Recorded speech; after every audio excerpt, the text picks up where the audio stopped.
Goldylocks Productions broadcasts universal cosmic frequencies that unlock, awaken, and expand the consciousness of our worldwide viewers and listeners.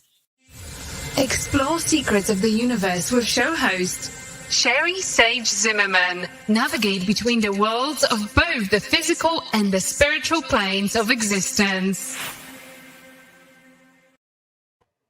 Hello, everyone, and welcome back to Secrets of the Universe. I wanted to talk briefly about some new thing that we're doing for the show. It is called doing super chats. If you're on the YouTube channel, watching from there, you can do what's called super chats. And I want to offer that the first person that does a super chat, I'm going to give a free reading to, and I'll get back to you and we can discuss if you want to do it privately or if we can do it on air here. Possibly next week. So I want to put that out there. And today's show, we have a wonderful woman named Michele Granberg, and she's been a longtime activist for the animal queendom. I like to call instead of kingdom. So she's going to help us understand much more about what a vegan lifestyle is about and how she got into this work. So I'm very excited to introduce her and bring her into our show to really educate us about what's going on in the world. This is something that's been really on my mind actually for a couple decades. So I'm really excited to be able to introduce her and have her share how she got into this and some good information. So welcome to Michele. How are you? Hey, Sherri. Thanks for inviting me on your show. Yes, yeah. So I just want to start with how, what it's all about for you and how you got started. Yeah, sure. Well, sort of within the theme of your show, I'm a very spiritual person. And, for a living, I sort of guide people to awaken spiritually and sort of, within my own journey, improving as a person. I'm a mindset coach and a healer and a meditation teacher. But today, I'm here with a message about the animals, speaking up for the animals, advocating for the animals, being a voice for the animals, we as humans, because animals certainly have voices, but we don't speak the same language. So I'm a vegan for the past 5 years, and I'm an activist, animal rights activist for the past 4 years or so. I'm a mentor with the Animal Activism Mentorship, which you're familiar with. Mm-hmm. And I regularly participate in animal rights activism. And activism is basically getting out there, being active with a message, with a hope to change. And animal rights activists have a big mission because we're really fighting an uphill battle because there are so few vegans in the world and so few animal activists. But nonetheless, our mission is to really change the world for animals so that all humans care for non-animals and act from a place of kindness and empathy. Yeah. I mean, I know it's a subject, like I said, it's been on my heart and my mind for many, many years. And, there's part of me that still, it's amazing of how conditioned we are. That was what you did as a child. You went to the table and that's what was presented. And that was those years, right? The 50s, 60s, 70s, 80s. And it's amazing how you just get conditioned. And I think, what always kind of kept hitting me is once in a while I would come across a really good book. Actually, I couldn't read the book all the way through because it was so painful. That's how painful it was for me. So, the whole idea of, really recognizing what it is we're doing besides somehow trying to break that conditioning, and I think that's what it's about, right? It's breaking that conditioning. Yeah, it's all conditioning, and it's conditioning that goes completely against who we really are. Absolutely. When we're born, when we're babies, and throughout our childhood, up until that conditioning really seeks in, we naturally love animals. If we're near an animal, we want to touch them. We're fascinated by them. We connect with them as children. That's our natural instinct, to see the sameness and the oneness in animals. You know, I think that's why parents will buy, you know, little stuffed animals for their children, because they have such a connection. And you're right. The unfortunate thing is that natural, inborn, innate instinct to love animals and see them as equals is conditioned out of us. It is brainwashed out of us, to the point to which we're actually consciously justifying what we do to animals. Now, a lot of people will say they love animals, but I would challenge that in a loving way. I would challenge that to say what they really mean is they love their companion animals, or they love the animals they see maybe outside, or maybe they think they love the animals that they see in the zoo. Boy, right? But what they're leaving out of the equation when they're talking about love is they're leaving all of the other animals, all the farmed animals and all the aquatic animals, completely out of the picture. They are completely ignored and cast aside and minimized and marginalized. You know, billions of land animals are killed every year. Trillions of aquatic animals, sentient beings, all of them, sentient beings, are killed yearly. And nobody's talking about it or doing anything about it. No, and I think that's a really good point, because I think, you know, for me, even years ago, when I lived briefly in West Virginia for a short time, I was very shocked at, you know, of course, they do a lot of deer hunting. And I thought, how strange. You go into a lot of their homes and they have these beautiful pictures of deer, you know, sceneries, paintings on the wall. And I'm thinking, wow, you've got these beautiful pictures of deer, but you're shooting and killing them. So it was really, really, you know, and of course, I would always usually get the remark, you know, that's something that humans have always done. It was always, you know, even though it's really not survival anymore. So I don't know where that can fit in anymore, because it's not about that.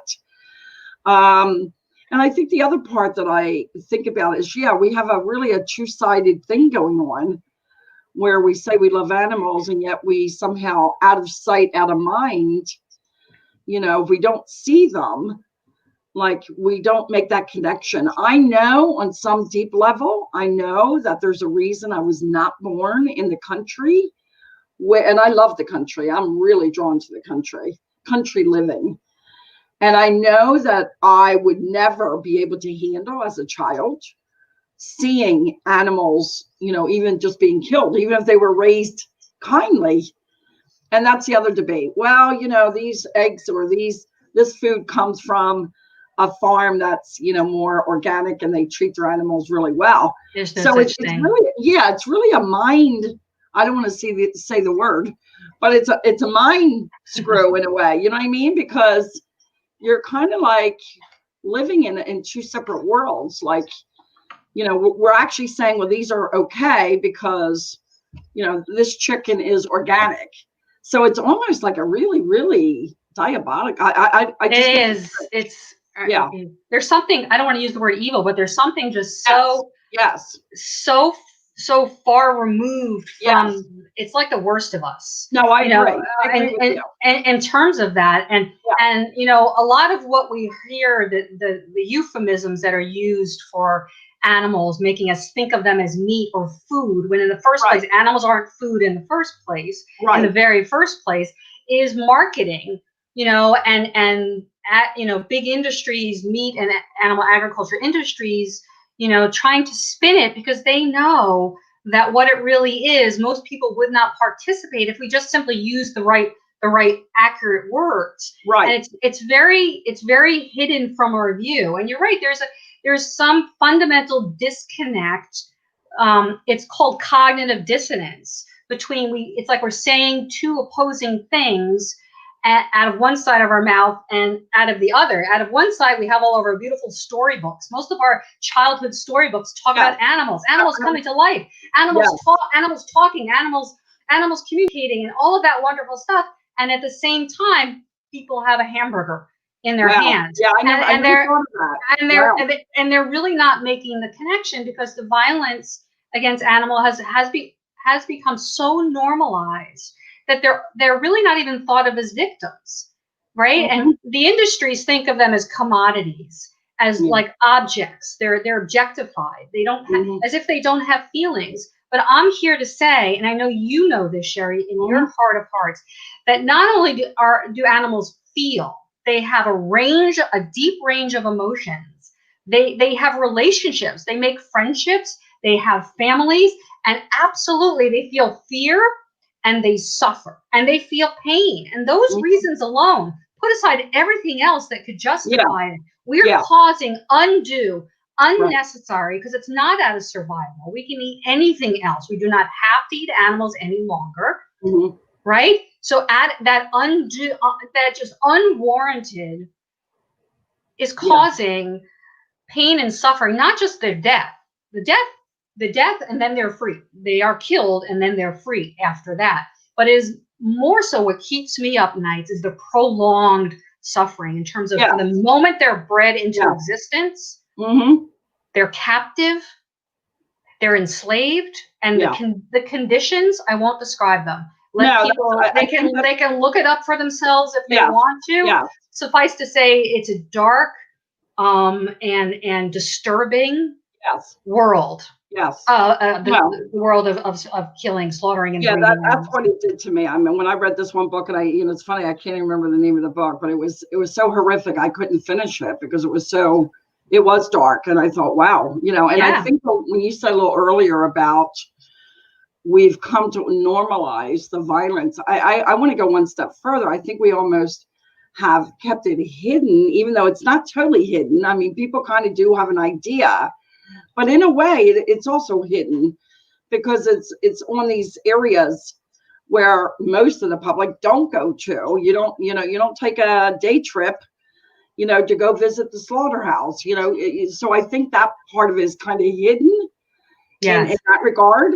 Yes, it's hidden in plain sight, deliberately so. For those that work there, I don't know how I couldn't, mentally, I don't know how you can live. Well, they have the highest degree of post-traumatic stress disorder and depression and even suicide and anxiety, because in order to work there, they have to, compartmentalize their feelings, but it's not really possible to do that. So they're every day have to go in and look in the eyes of these animals, and they cannot show mercy. Yes. So they have to put aside, that part of themselves. So when animal activists and vegans talk about, animals, we want to save the animals, but in the same breath, we're also saving humans, because it's not really, people tend to think of it as one or the other. Either you're saving animals or you're saving people. And it's not really, we're all in this together. Yeah, right.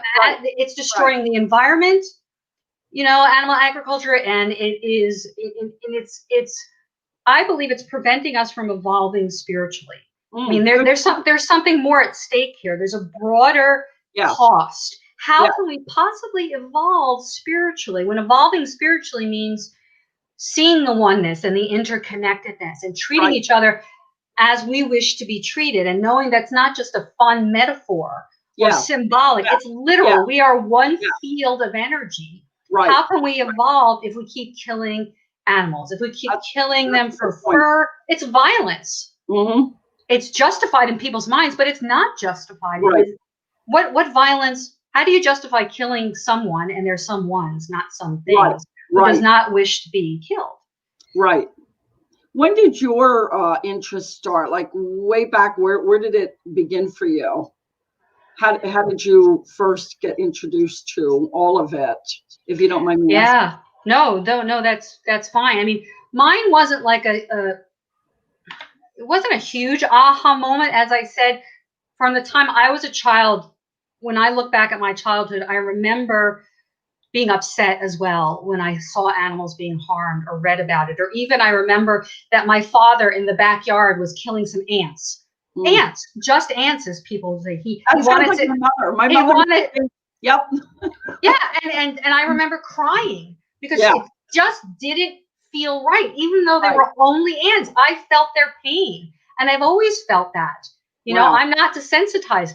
we don't want to, we want to have certainly some boundaries to protect ourselves emotionally, but at the same time, we want to have, that's what empathy is feeling the feelings of others. Yeah. Right. So I remember that growing up that way. And that sort of led me to eventually, most of my adult life, I was a vegetarian, and my mother was a vegetarian first. And so I I followed her lead. Yeah, I followed her lead, and vegetarian, that made sense to me. I don't want to contribute to the harm. I want to do no harm. So I don't want to contribute to that. But I never realized until about 5 years ago that eating dairy, eggs, and even honey, and that was also leading to the same result. That there really is no separation between dairy and the meat industry. Right. How does the honey? I'm curious because I don't know enough about that. What is the difference of why the honey? Because I know we're going to get into specifics. So and I might not have all the specifics. That's fine. No, that's fine. I can direct people a little bit, but in general, why we say even honey, because it's the same as eggs to chickens. Okay. The eggs don't belong to us. Chickens' eggs don't belong to us. And we exploit them in order to get their eggs. In other words, we position them and force them in such a way that then we take something that comes from their body. When we have really no right, again, to put our hands on them in the first place for some fleeting taste in our mouth. Same thing with the bees. And so the bees make honey naturally. And we take what they're doing naturally, we're stealing it from them. And even though we can say, oh, big deal. So what would happen with it? Like, I get the eggs thing, but with the honey, like, so they create all this honey, and then what is its use then for? I don't know, but I honestly don't remember. I honestly don't remember. But it's something they do naturally. So it's something for survival. It's something that they do. It's not for us. Right. And the other part, in order to have honey in such a produce it in such a massive amounts, after the bees make the honey, they smoke them. It's called smoking them. They bring smoke into the hives, which disorients them, which is bad for them, which causes them. That causes, and that's just part of the exploitation. So it's about having kindness for the smallest of animals, because insects are animals. They are also sentient. They feel pain. They have brains and nervous systems. Why cause pain to any other being? No, right. No, I totally agree. And I think where it started for me was when I was around 8 years old. I think I might have told this story one other time in one of my shows, but my grandfather was a big fisherman, right? Back in the, 50s, 60s. So this would have been probably late 60s when I was about 8 years old. And we went out on the boat, my father, my grandfather, and I. And, it was a beautiful day, and we're out fishing. It was really a nice time, especially since I grew up in a very rough childhood with my parents battling all the time. So this was a nice day.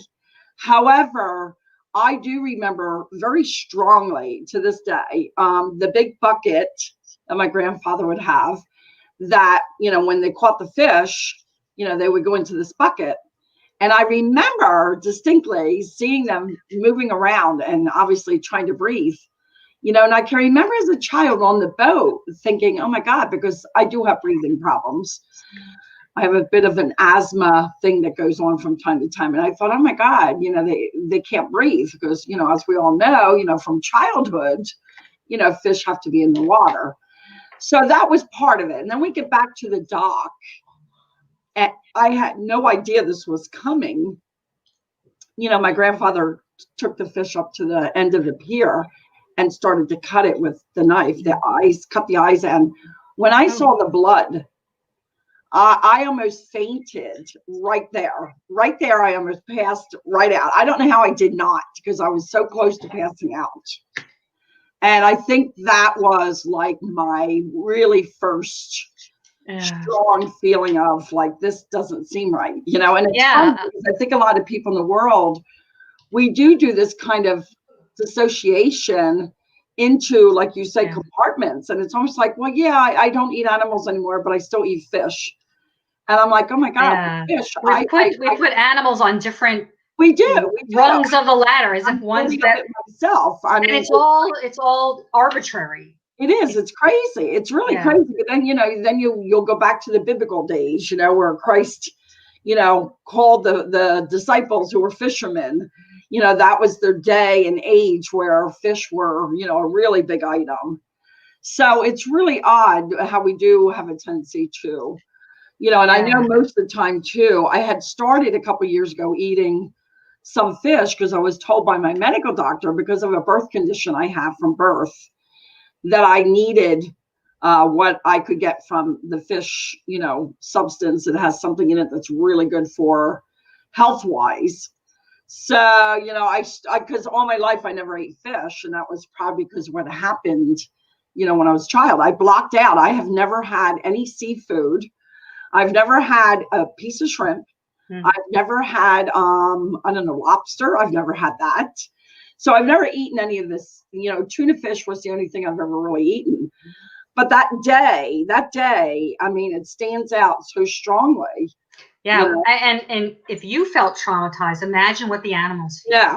Yeah. Imagine what we're feeling. It's just a fraction. What we feel, as a proxy for them, as a stand-in for them, even if we allow ourselves to feel that for just a moment, is one iota and one fraction. It's just another perfect example that I'm sure almost everyone can look back in their childhood for that moment when that happened, when they were feeling great about life and all is well and we love animals, and then in front of them they see it on their plate or they see it killed in front of them, and then we start to question ourselves, and that natural compassion that we're born with starts to dwindle, because here's the authority figures, our parents and other authority figures in our life, demonstrating and modeling that it's okay. So we have to begin to think, well, let me question. It must be okay. And I really believe that we're poised for a shift, I hope, in a different direction on a broader level, because for me, it almost can't get any worse. Right. The pendulum has swung such a far degree from who we are as compassionate and kind beings. I think it's crisis level. I think the lack of empathy towards, and you see it human to human lack of empathy too. We see it every day in the news. We see it on social media. We see it in the streets now, right? The lack of empathy playing itself out almost like this huge drama. But you also see it towards animals. So in order to reconcile our relationship with each other as humans, we also have to reconcile our relationship with animals. I feel like we have to ask them for forgiveness. What about all the animals who have died, who we've killed? Every day and everyone throughout history. We can't make that up to them at this point, except to ask for their forgiveness and to begin to show mercy, because who is mourning those animals? People are going to think this sounds ridiculous and extreme. I think that the killing is extreme. I don't think that kindness it's interesting because is extreme.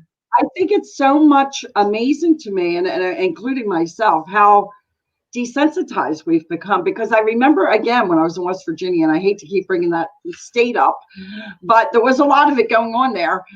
I remember a man that came into my shop. I was cutting hair at the time, and he brought in pictures the second time he came in, wanted to show me these deer that he shot and killed, which was horrific, especially when he told me he shot one in the leg and he was upset because it got away. And I'm thinking, oh my God, so you shot it and not even killed it, which at least it would have been out of its pain, but now it's walking, limping around with a leg that's injured.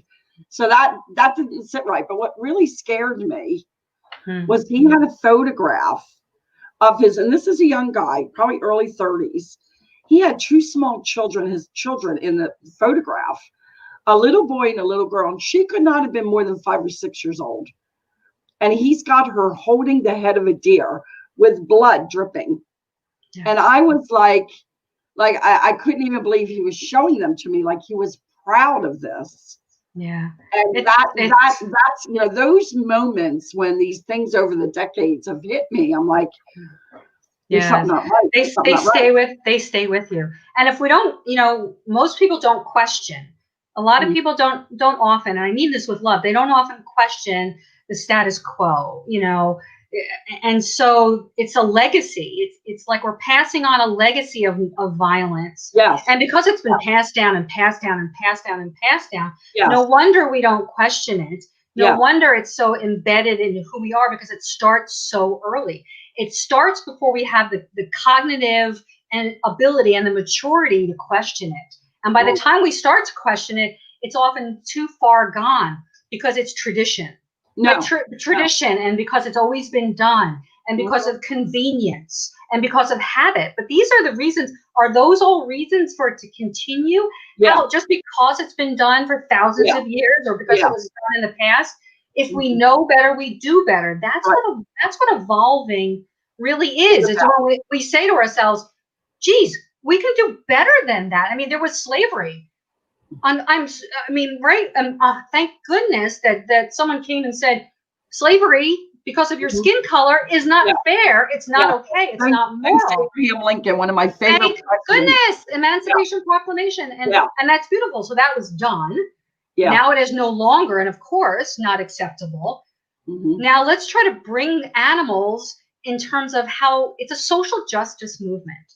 Right. Animal activists really see it in this bigger, broader context, that it's the next big social justice movement. It's a group of individuals who are suppressed and exploited and killed. And so I'm hoping, 10 years, 20 years, 30, it's going to take a while, but that's really our vision, is total animal liberation. Wow, that's excellent. And that's probably why we're starting to see more sanctuaries coming along, where there's more coming out.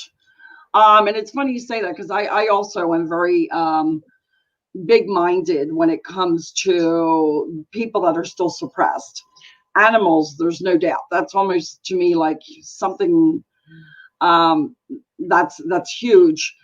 And we also have people, because I always tell people, especially people who are really spiritual and metaphysical, and I'm like, they're all like, we're going to be free, or we'll be free. And I'm like, we'll never be free until the last person sitting in a mental hospital is no longer in the mental hospital. I've spent most of my life in a mental hospital, and I'm like, we're not going to be free until the prison systems are no longer filled with people. So I think that category, I'm going to add that, because I have not added that. Absolutely. But that's another group that we will not be free. So no matter how evolved you think you may be at this point, and we all, need to keep these things really aware that this is still going on. And we need to look at those really vulnerable populations. Yeah, I mentioned on Facebook about, I'm working on becoming vegan, and I put it on Facebook, and the one woman's one of my friends who I don't know well, I just started friending everybody after the pandemic. I wanted to know everybody. So I friended so many people. She said, you're actually going to find that your energy gets higher. Your energy raises, the vibration raises. That's right. When you stop eating animals, which only makes sense to me, right? Yes, it makes absolute sense. Again, when we, from the energetic and the metaphysical, from the quantum level of looking at this, where everything is energy. Everything is energy. Every thought, every word, every deed, every person, every animal is energy. And when you are ingesting, intimately putting another being into your body, which is what you're doing when you're eating or drinking their secretions, you're absorbing their energy. And so the quality of the energy of the animals who have been terrified and killed and suffered, they're still holding in the tissues and in the cells energetically that experience. And now you're absorbing that. And on top of that, it's so gross when you really think of it. You're eating a cadaver, basically. I know. I actually, my mind, I'm definitely one of those people. Who have separated it. There's no doubt, because of a couple reasons. I was sexually abused as a child, and whenever you're sexually abused young, I was very young. You really do compartmentalize, and I know that I cannot allow myself. I can remember even younger eating chicken on a bone, which I won't eat chicken on a bone anymore because I see the veins. I actually, I can't it's hard for me to think that you're actually eating an animal. I mean, it's like my mind is like, it's hard for me to wrap around that you're actually eating the body. Right. And it's funny because we think about how horrible some of the mass murderers who have eaten human beings. We're like, oh my God, they're eating human beings. And we're like, kind of, that's what you're doing with animals. People are not, that's the same thing. It's the same thing. And people are really not connecting those together. And it's again, it's the way that it's the way it's packaged. It's the way that they're packaging the message around, of course. And it's also the way the animal's being served to us on a beautiful plate in a restaurant with sauce on it, or at the supermarket in case, you don't see the head, you don't see the eyes, you just see what doesn't look like an animal and more underneath plastic. Yes. And it's really important to talk about speciesism here. Okay. That's a really important concept for people to really get. And if folks are unfamiliar with speciesism, again, go ahead and look it up, what speciesism is, because it's at the core of why this is happening. And it's another ism like racism and sexism, and that, it's discriminating against a group, and having two different sets of norms or two different standards. In other words, thank goodness in our country, we love dogs and cats. Do we not love our dogs and cats? We spoil them. We live with them. We feed them the best. We put little sweaters on them. We sleep in our beds. If somebody was to harm our pets, we are like fanatical. I mean, we're ready to kill. I know. Right. We defend them. We would defend our animals with our dying breath. Yes. And we would never even in our wildest imagination, ever even think about harm coming to them. Never mind. But here's a dog and here's a cow. Why? There's no actual reason other than that same conditioning and cognitive dissonance. It's called speciesism, why we treat one with love one animal, dogs and cats, and do the opposite of love to cows, which are like big dogs. Right. And pigs. And if you've ever, I really encourage people, one of the first steps to maybe going in this direction is to go to a sanctuary, like you mentioned, a vegan sanctuary, please. Right now it's difficult to do that, of course, but eventually, or check them out online. I'm sure there's more and more of them popping up. One of the best ways to go vegan and start to work to save the animals is to not start by not doing them harm, get to know them as individuals, because it's too easy, out of sight, out of mind, to think pigs don't have personalities, or they're just walking, they're like robots, and because we never allow them to unfold, who they really are, because they never feel safe. And when animals don't feel safe, they shut down. So what you're seeing is just animals in the slaughterhouses and on farms that are really shut down. But in sanctuaries, they blossom, and their personalities, because they're getting love and they're getting care, and they're wise. They know they're safe. The instant they get to a sanctuary, you've seen the most amazing stories of what happens. Total transformation. Wow. Especially animals that are rescued from slaughter and abuse, or animals that have been tested on in laboratories, going to sanctuaries and blossoming into these full, multidimensional, just like people, personalities, and they have will, and they're self-determined. And so go get to know an animal, and then start to decide, well, do I really want to keep perpetuating what's happening if I've now nose to nose, eyeball to eyeball, gotten to know a cow or a sheep or a fish?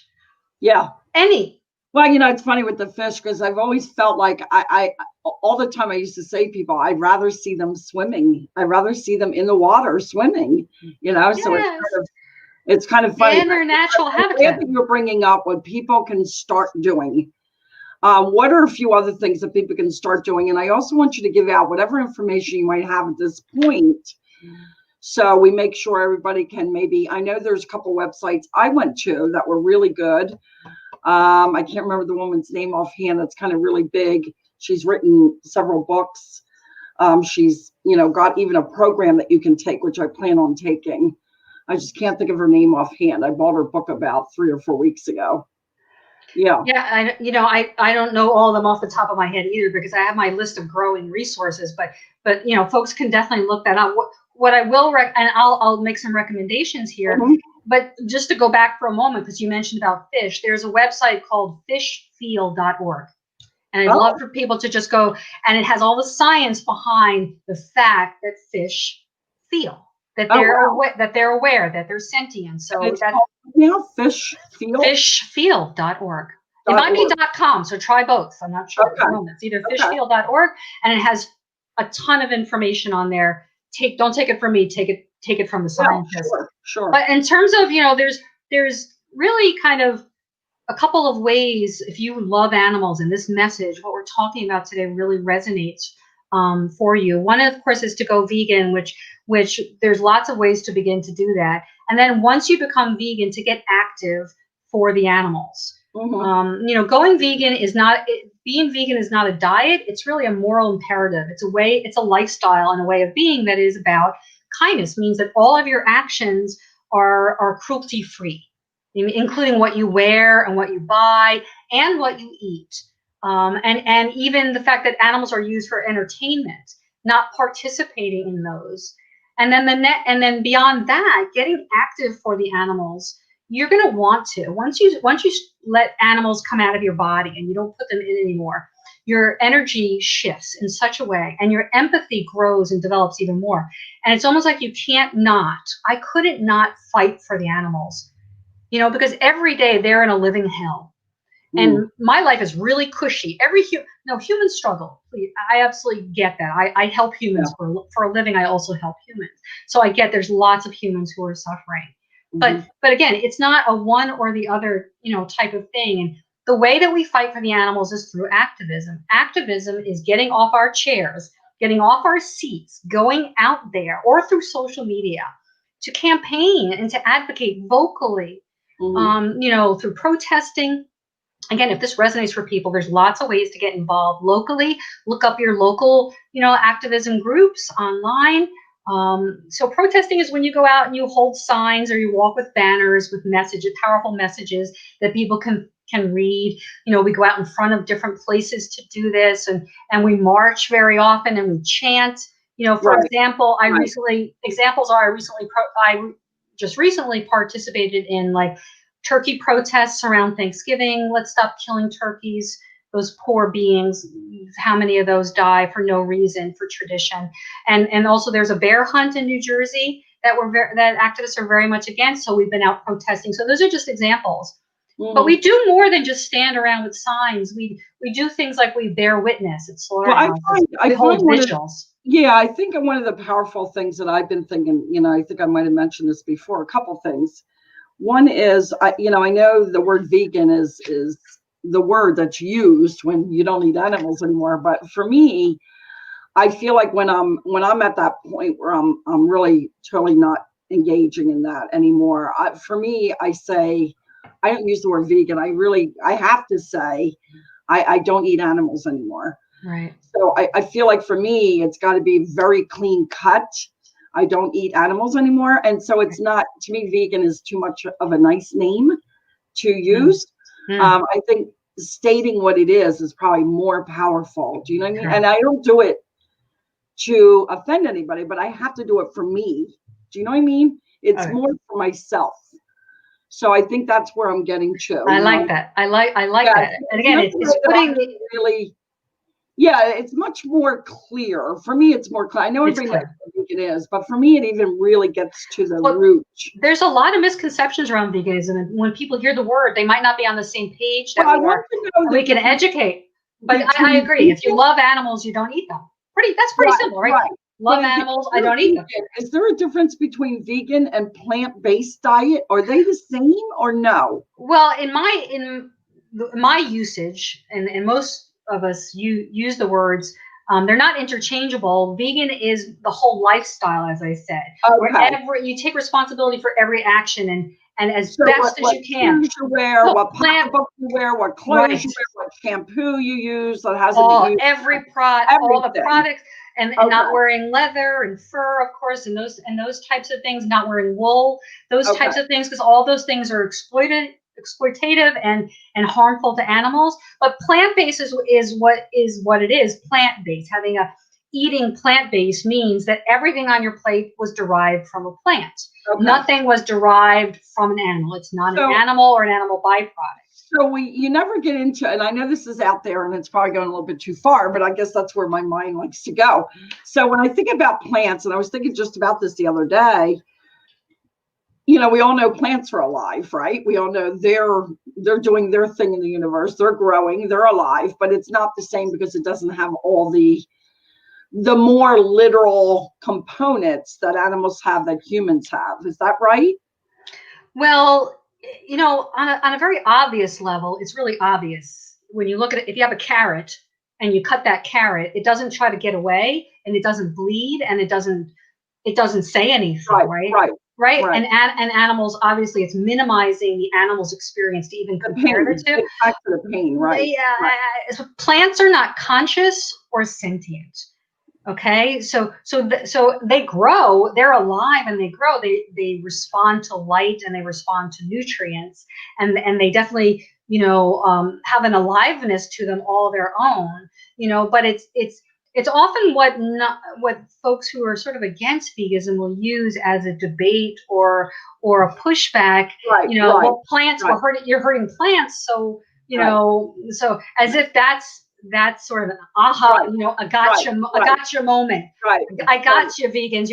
But actually, more plants. If we care about plants, which we want to care about plants, more plants are grown and used to feed the animals that are then killed.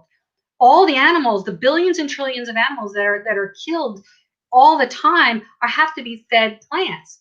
So if we stop doing that, we would stop growing so many plants. We would stop ruining the earth the way all the land that has to be destroyed to put these huge, factory farming places existing. It would be so much better, all the way around. And I would say that animals do not have a sacred agreement to be eaten. They don't want to be eaten. Right. But I would say that plants have more of a sacred agreement to be. I never thought of it that way. That's a good way of putting it. I never thought of that. A sacred agreement to actually be part of the universe's food supply for human beings. That's a good way to put it. I'm glad to hear that. I mean, not that I didn't feel that about it. I just felt they're also alive, and obviously some people feel that the more you care for them, the more they grow, and so and to me, animals, it's so much more. A friend of mine who's moving into this as well, she said, I don't want to eat anything that has a face anymore. She said, I just feel like it's not right, it's not good.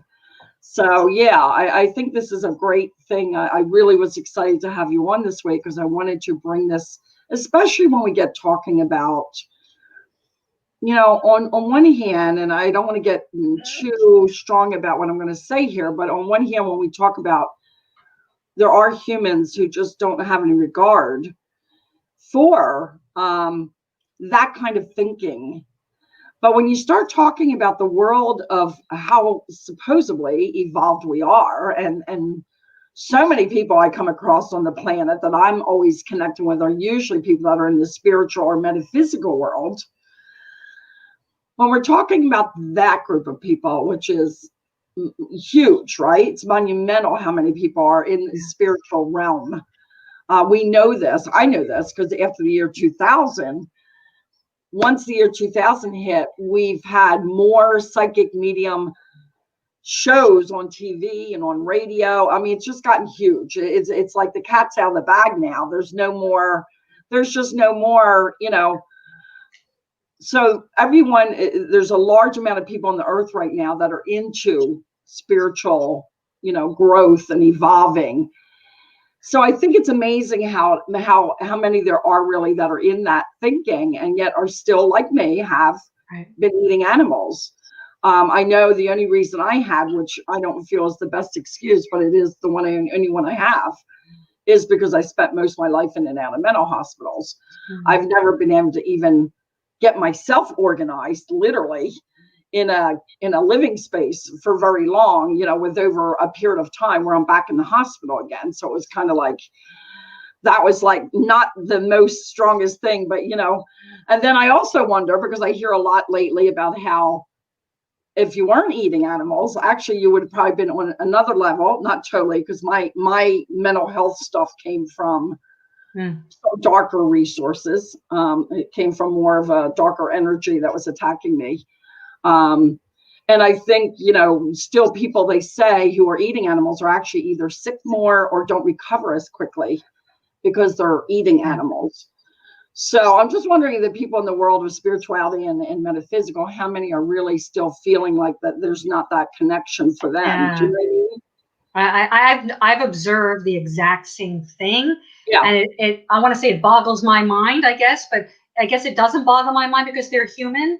But there's absolutely, you would almost assume that folks who are on what they believe is a spiritual path, that this would be the next logical next step for them, and just a natural extension, that it makes sense. I'm on this path of peace and love and joy for all. How can you separate that? Yeah, it shows you how strong cognitive dissonance and the brainwashing really is, that they don't even question it. They don't think twice about what's on their plate. Kindness starts on your plate, as we say. And so there's lots of activists who aren't necessarily spiritual, but they're 100% in for the animal. And there's lots of spiritual people that I know that are just continuing to eat animals, and dairy, and they're not even vegetarian or vegan, and they're not bad people. Of course, they're not bad people. They're just, it's not even their fault necessarily. Right. We all went for lengths of time where it didn't click. Dawn on us either. And so my hope is that with this spiritual shift, this is it's like a domino effect. It's like a house of cards. As we awaken spiritually and we once again remember who we are as these divine beings, that can't not have us look at everything as divine, including spiders and cows and pigs and snakes and all of that. And that at some point we will wake up. It will click for people, and they'll say, "Oh my gosh, I'm part of it." Yes. Oh my God, I'm actually paying people. It's how can you not realize that? No, I agree. I'm funding it. It's like the big white elephant in the room, right? Right. Two things that I brought up real quick, and I did want to bring that back to about the spiritual, because I think that's really important. I mean, you expect that from somebody who may not have that kind of thinking or understanding about maybe spirituality, but it's really hard to go there with people, and I'm including myself here. But a couple things come to my mind. My mother, like you, would not kill a bug. Now, I have a big fear of bugs, creepy crawl. I can't, I go into a huge, so I know it's a past life ordeal. I know this. I haven't looked into it, but I have a really good psychic medium working with. I'm going to get to that on my next question with her, because I'm okay if they were all gone. I can't handle them crawling on me. And, my mother was like you. She didn't want to kill an ant. She would put bugs outside the door. I'm like, I wouldn't a lot of times go to her house, because I unless she has a pest control, that's how much my fear is, right? So that's one thing. The other thing is I am seeing myself writing a book, at least before I pass from this earth. I see myself writing a book and putting it, a children's book, and putting it into the far future, or for saying, once upon a time, we ate animals, or humans ate animals, and doing a whole storyline for children. Because I almost feel that coming for myself, where I know it's been something on my mind where I need to write that book, the children's book, of that, about that, because I don't think there's any children's books that I know of yet. And maybe there are. There are. Is there in the vegan world? Okay. But please do that. We need your contribution. Yeah. Reaching the children, especially. Oh, no. And I think that's, to me, where a lot of it has to begin, is breaking some of those outdated ideas of, I can't thank you enough. And if there's anything else that you want to contribute at this point, because we're getting close to the end here, is there any way people can reach out? We still have another 5 to 10 minutes, but do you have any way anybody could reach you if they wanted to? Yes. For sure. I am here to help people. This is my life's mission. So let me mention a couple of names. that people can follow. The people that I follow who are so inspirational to me on this journey of veganism. One is Earthling Ed, so you can look him up on social media. You can look for his website. You can follow him on YouTube, Earthling Ed. Also, Dr. Will Tuttle, who's written a book called The World Peace Diet. Read his book, please, and follow him as well on YouTube. Also, go if you want to learn more about activism, go to the savemovement.org, go to Anonymous for the Voiceless, go to PETA, go to the Humane Society of America. Those are great folks to follow. And the organization that I'm with, that we met through, which is AAM, Animal Activist Mentorship.com. That's a program that you can get involved in as well. And as for myself, my website is MicheleGranberg.com. I do a lot of different things, but one thing I do is a free service, absolutely no obligation free services. I do Go Vegan coaching sessions. So I'll handhold you through the process of going vegan and help you get really strong about why you're doing it and all of the benefits, and meet you where you are in terms of assisting you over what you feel are the hurdles to the other side, to get you really more in alignment with your morals and your ethics and what you're about in the world. So that's something people can reach out to me for that. I do want to say, I actually have started with you, and we're going to hopefully keep having a few more. We've only had one session. I want to say, just from my experience with you, Michele, what I found besides the education, which is what I was looking for, I needed the education and still do. But I found that you're so more compassionate, where you're not judgment. And I think a lot of people in this area, and I'm getting the chills as I say this right now. I think a lot of people down deep in their soul really know that this is the right thing to do. Right. But I think the guilt, including myself, the guilt of knowing of what you have even contributed yourself, right? I think there's that fear, and a fear of being judged.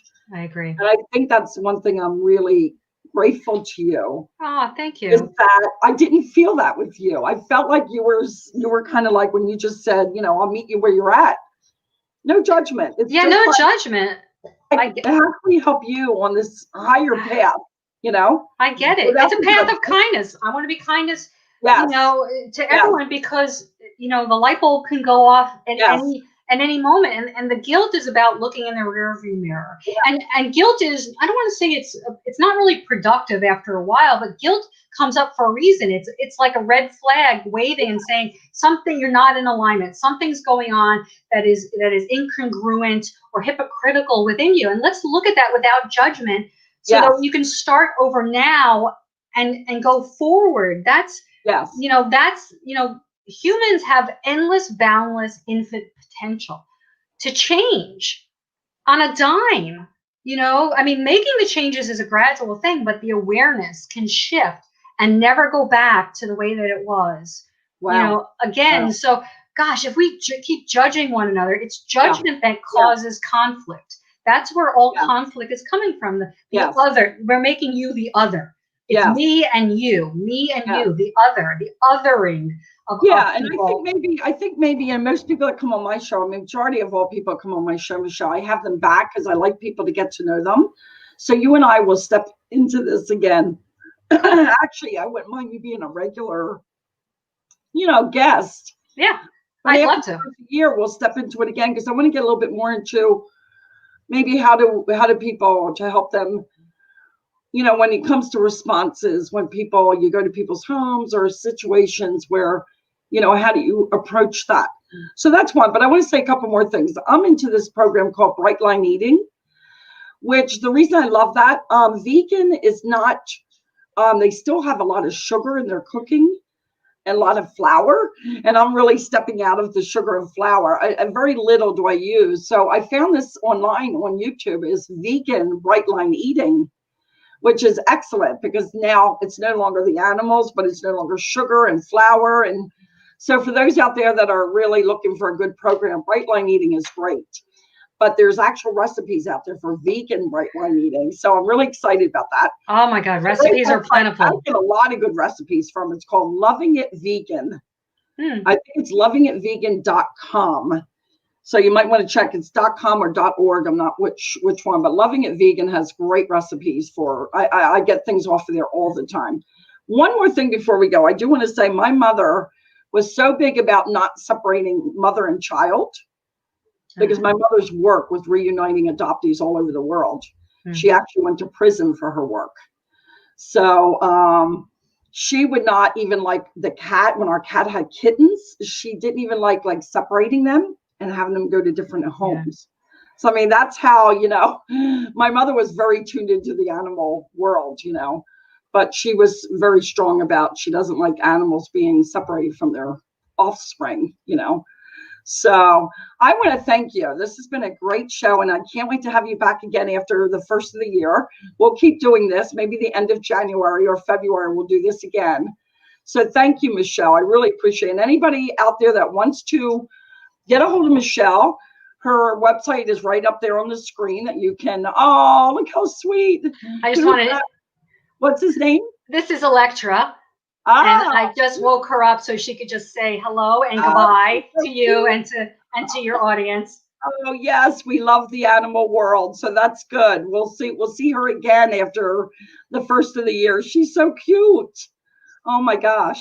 Well, thanks, Michele, for educating us and helping us understand what's going on, especially in the realm of the spiritual and the metaphysical world. I think Thank you for having me. Yeah, I'm glad you have this platform. I do. I am too. I'm very grateful for it. Very grateful. Once you've been mentally ill and been labeled, you really don't have a voice in a lot of things.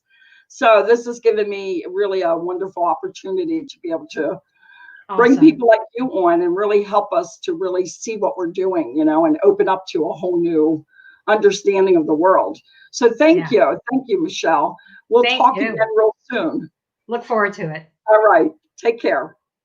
All right, that's another show on Secrets of the Universe. I hope you enjoyed the immense understanding that Michele was bringing to us of, just really taking a deeper look into the things that we're doing day by day, since food is obviously a very important part of our lives, and what we're teaching our children, how we're raising our children to think. Are we still raising our children to have these two different ideas, that it's okay to love them and see books about animals and then we go and eat them? So it's very powerful. It's a very powerful subject, and we don't do any judgment here. So this is just kind of opening up that understanding. So I'm going to thank everyone for being on the show, and we'll see you again next week for our final week before the holiday break. So thank you for watching the show. And as always, follow the path so divine for you, designed for you. Take care. Become a Goldylocks Productions VIP patron. Receive exclusive access to live stream special and other epic perks. Join the Goldylocks Productions VIP community today.